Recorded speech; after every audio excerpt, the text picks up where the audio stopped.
There was a school shooting that took place in Brown University, and then shortly thereafter, there was another MIT professor that was shot and killed outside of his apartment that was, like an hour away in Brookline. And it was odd that it happened in such close proximity, but I guess many people, myself included, thought these two things can't be connected because it's the United States of America. Shootings happen all the time. Well, then the FBI first found a person of interest, okay, and then released the person of interest. The name of the person of interest got leaked in the process. So then there was a manhunt for some random white dude with a bunch of guns at a hotel that had traveled from Wisconsin. That's already suspicious to me. I don't know what the was going on there. Whatever, right? And then they were like, hey, by the way, we lied. We don't actually have a suspect at all. Please help us. And the absurd incompetence did not stop there. And it turns out the way that they actually found the shooter was because of a random guy, a random bystander who actually confronted the shooter and then posted about it on Reddit. So it was an actual we did it Reddit moment because the FBI is that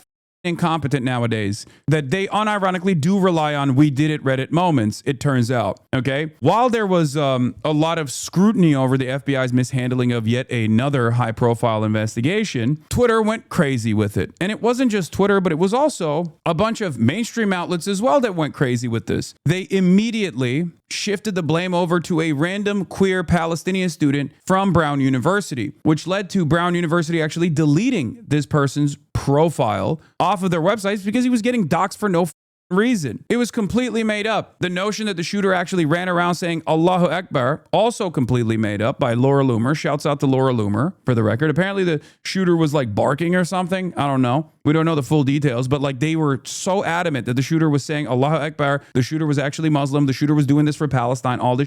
And not only that, but also even the MIT professor that was shot and killed outside of his home that was working on like nuclear fusion technology, a lot of Israeli outlets, including Jerusalem Post and many others, misreported as being Jewish and that he was shot potentially for his pro-Israel stance. It blew my mind. There were people in this chat who were like, well, don't you think this guy is Jewish though? Like, what's happening here? And I was like, I don't know if he's Jewish or not, but it's insane to immediately assume that a nuclear scientist from MIT is being killed for being Jewish and not potentially for being a nuclear scientist from MIT. Right? Especially at a time when, Israel is popping nuclear scientists in Iran like Skittles and that there could be some sort of international retaliation towards that sort of thing, both for the United States of America and for Israel as well. So like the notion that this was an anti-Semitic hate crime was far, far less likely than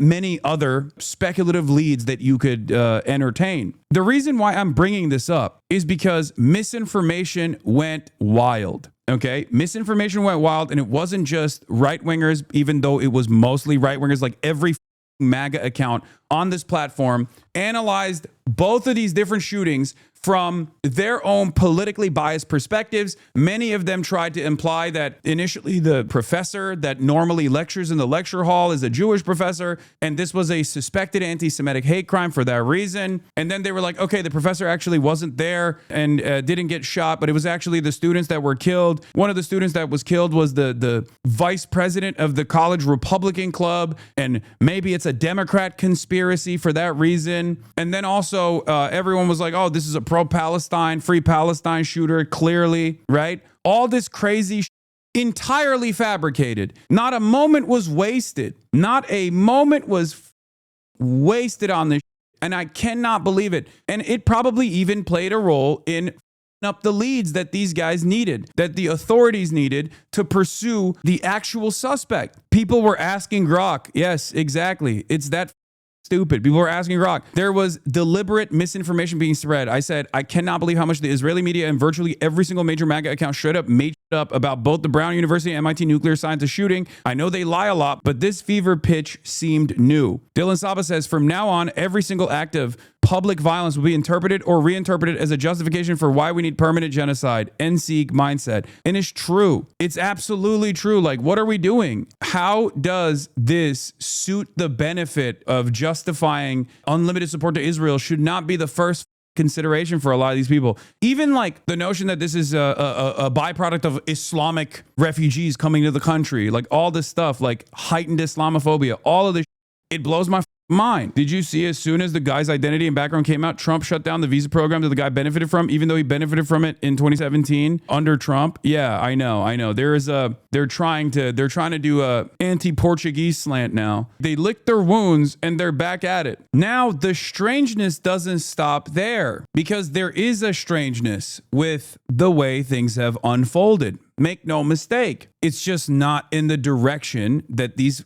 charlatans were leaning into. So that's the other side of the story, because while, Jerusalem Post and all these other people were like running around and claiming that this was, an anti-Semitic hate crime potentially, or all this other right? And then, Laura Loomer was saying this is a byproduct of like Islamic migration into the country and we need to put an end to it, all this stuff. These seemingly unconnected two different instances of violence was actually connected to one another. Apparently, according to officials confirming that the Brown University shooting and the MIT professor being shot and killed was actually conducted by the same person. They revealed this information yesterday, inviting even more scrutiny, inviting even more suspicion. And then they found him. Last night, they found the guy who apparently had died in a New Hampshire storage facility where he, according to the officials, had killed himself. Now that smells weird. That is a very strange situation. It is crazy that these two seemingly unconnected shootings were actually connected to one another. And then also on top of that, it was the same guy that did it. And we can't even establish like a decent motive for why he did both, except for his background. It turns out that he wasn't, the shooter for both of these incidents wasn't actually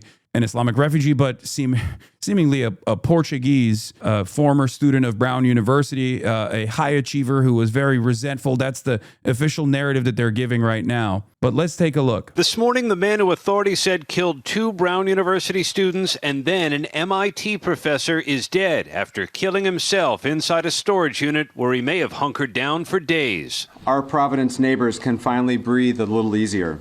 The body of 48-year-old Claudio Neves Valente was found Thursday night in a storage unit he rented in November.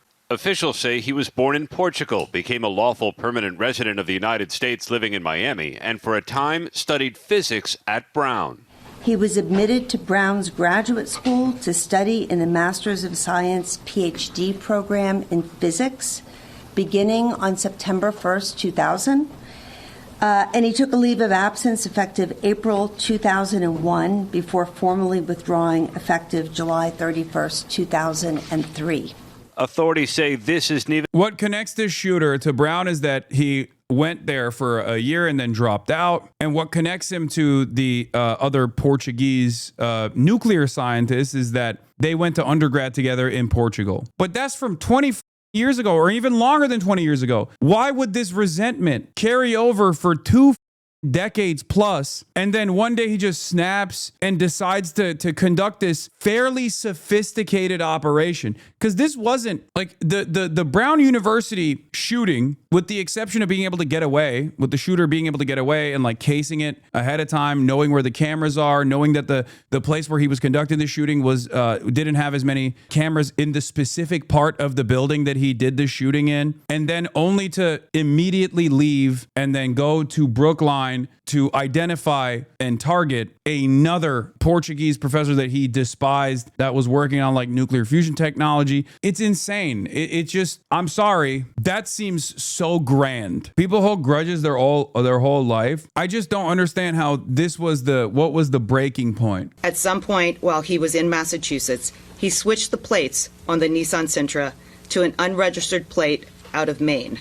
Investigators said the killer also used credit cards in someone else's name and technology to prevent his phone from being tracked. He was sophisticated in hiding his tracks. That's what I mean. Like, that's what's so crazy about it. And then he just still himself at the end of the day when he seemingly had gotten away with it, That's what's so wild, because the only tip that they got was from a homeless dude who was a Redditor, okay? That's the tip that they got. A guy who planned this out. I mean, it just, I'm sorry, man. It's just, even with that tip, they had no way of figuring out where he was. He could have gotten away. He swapped his license plates. He apparently had some way of shielding his phone from surveillance. I don't even know how. The tip led them to a car and license plates that matched in Boston and Providence. Yeah, no, I know. And before people say Faraday cage, a Faraday cage means you can't use your phone, chatters. If he had a Faraday bag, then he can't use his phone at all. The moment that his phone turns on, it pings. Like, I don't even know what it would be, for the record. Like, I don't know how you could actually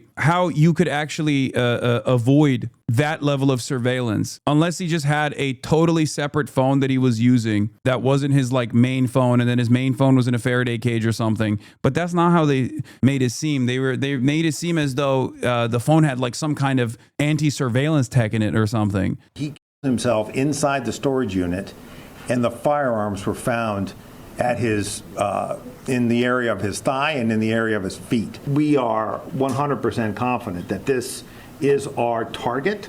Yeah, a guy who took every precaution on the planet to destroy his trail and could have gotten away with it, decides to kill himself in a storage facility. I don't know. Smells weird, man. Paul, did it surprise you that we learned two things? First of all, a homeless man is the one who gave the tip to the cops to close this case, but he was staying in the building. Don't tell that to Brian. Don't talk about homeless people around Brian. He's gonna start talking about Brian killed me. More like Brian killed a homeless. That you're gonna be locked up in jail. That's the way it has to be now. Or involuntary lethal injection or something. Just kill him. Yeah, Brian, why did it have to get to this point? Right. I would say this: we're not voting for the right people. In North Carolina, wake up.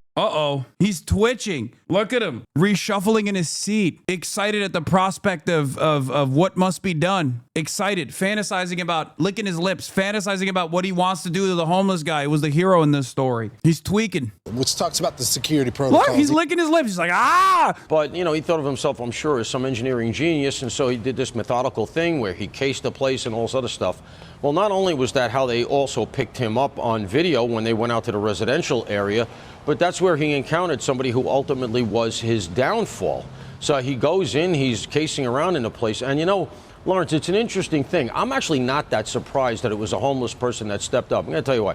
Homeless people know everything that's going on in the vicinity of where they've decided to squat, even if it's a cardboard box outside. You know, when I was on football. Jesus Christ, dude, what incredible analysis. Yeah, you know, homeless people they got their ears to the ground. You know how they are. They're always getting into some when they're squatting. I hate these guys, but hey, you know, even in this situation where this guy's a hero, make no mistake, he was heroic in a suspicious manner. He was heroic in a way that still invites scrutiny to his existence over here. You know how it is. You know how these homeless are. But it does show you just a sort of human dynamic here that he felt something was off. He followed this guy. He scared the guy ran. But then he came forward, as we know now, and he's the one who allowed the police to button the whole thing up. I'm still trying to find out, did he rent that storage facility ahead of time? Did he plan on keeping things there? Was it a murder-suicide? Likely by his we never know, but was that the plan all along, go to a storage facility and kill yourself? You know, I would say no, and I'm not basing that on anything more than you guys know, but just the psychology, you know, this is similar to a whole bunch of terrorism cases I had and things like that.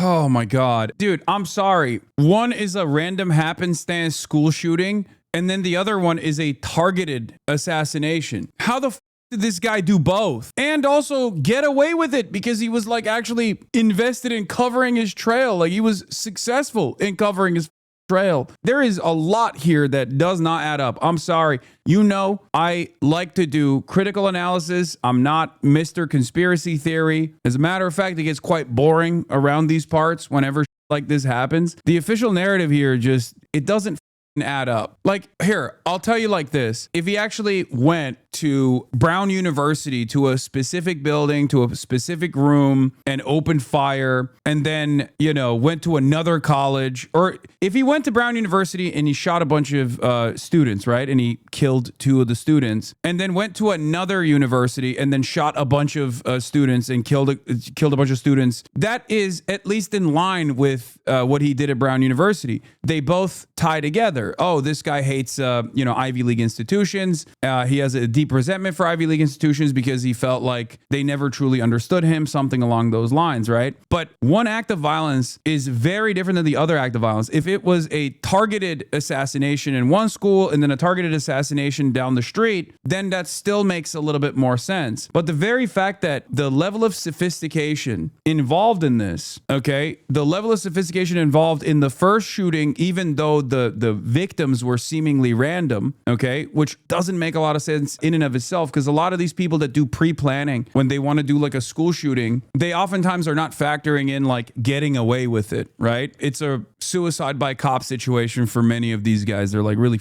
up in the head, and the common profile in mass shootings like this is like there is a level of pre-planning involved with like getting the guns or maybe looking at the blueprints of the school or something like that. But in most circumstances, like, you're not factoring in how you're going to get out. Even if you have a plan for it, you don't actually succeed. That's why it was kind of unique. The Brown University school shooting was unique because it's one of the, if not the only school shooting that I can think of where the shooter was able to do a mass shooting, kill 2 students, and get away. Like, you could say Tyler Robinson is a similar instance, but that was an assassination allegedly in the hands of Tyler Robinson. 1 person was shot. It wasn't like a random spray and pray situation in the way that a lot of these school shootings normally work. Happened in Parkland, right? Yes, but they very quickly figured out, guys, he didn't just get away with it. Okay, Nicholas Cruz did not get away with it. They knew who he was instantly, and they were able to apprehend him. We did not have any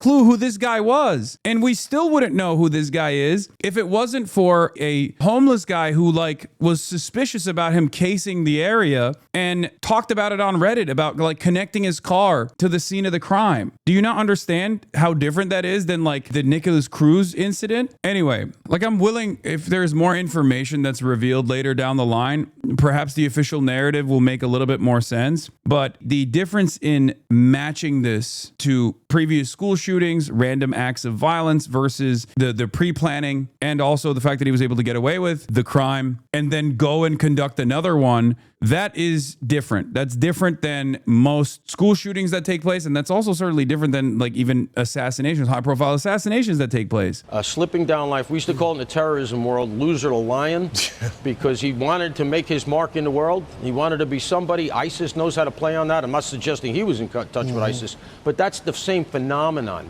And I think that he just came up here to lash out at something he felt failed him. What does ISIS have to do with this? He's just saying that ISIS knows how to lean into people that are experiencing like specific gripes to activate like lone wolf style shooters. That's what he's saying. He even admits that ISIS seemingly had nothing to do with this. You keep talking about meticulous execution, but that's because the only thing you can empathize with is the goal of survival. This guy wanted to kill specific people, and it's clear no one at Brown was his actual target. Yeah, I know, which is that's the reason why I'm saying it's just like confusing. If he actually killed a specific person in Brown and then killed a specific person from MIT, then it makes more sense. Or if he actually did a school shooting style like random act of violence in Brown and then did a school shooting style random act of violence at another school down the line, then that also makes sense. But the fact that he did a random act of violence and then did a very specific assassination, that's the reason why I'm confused by the details of this. I don't know why you think it's so crazy that someone could do both. It just doesn't make a lot of sense. Usually you wouldn't mix things up like that.